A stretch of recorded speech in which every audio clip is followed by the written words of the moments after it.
কি করছো? হয়তো কি লোকজন আছে নাকি? জামাই বাবু, দিদি কত ভালোবাসে, আমাকে একটু দাও প্লিজ। কি করে?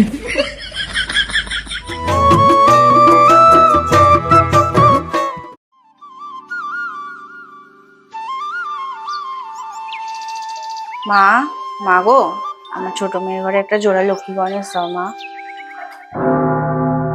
কটা বাজে? ছেলেটাও হয়েছে একটা, বাপও সেরকম, খালি খবরের কাগজে মুখ দিয়ে পড়ে থাকে।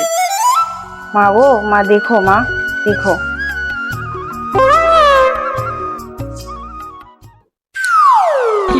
এই যে শুনছো,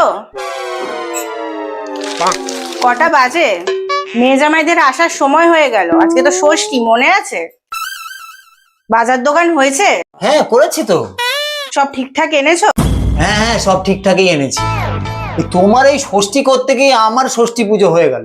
ওই তো তোমার ওই দুটো জামাই, ওই বড় জামাই সব সময় করে আছে, লোকে দেখে কি অসভ্যের মতন ভাবে আমি জানি। আর ওই তো তোমার ওই ছোট জামাই, ওই কি যেন নাম, হ্যাঁ ওই কালু, আর পারি না। ষষ্ঠী এক বছর ঘুরে কবজি ডুবিয়ে খেতে হবে।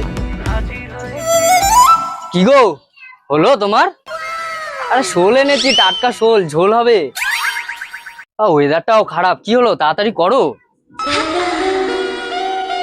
হ্যাঁ হয়ে গেছে, আসছি।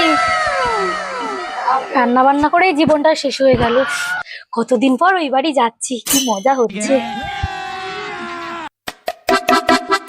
চলো চলো, হয়ে গেছে। এটা কি মাছ এনেছো তুমি? কেন, শোল মাছের ঝোল। কিপটে কোথাকার, চলো। বাজারে যা আগুন, আর তুমি কিপটে বলছো? পকেটটাই তো আমার বেগুন। কি করে? চলো। তুমি এখনো শুয়ে আছো?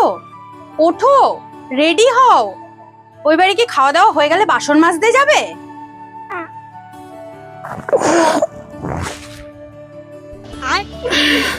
কি করব, তুমি তো 1 ঘন্টা ধরে সাহায্য, তাই একটু আমি ঘুমিয়ে নিয়েছিলাম।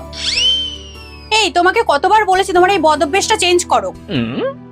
ওখানে গিয়ে আবার করো না। কেন, কি হলো? সুন্দরী কাকিমা মাকে নালিশ করেছে তোমার জামাইটা কি অসভ্য, খালি আমাকে দেখলে করে। ঠিক আছে, এবার তো ওঠো, রেডিটা হও, মা বারবার ফোন করছে।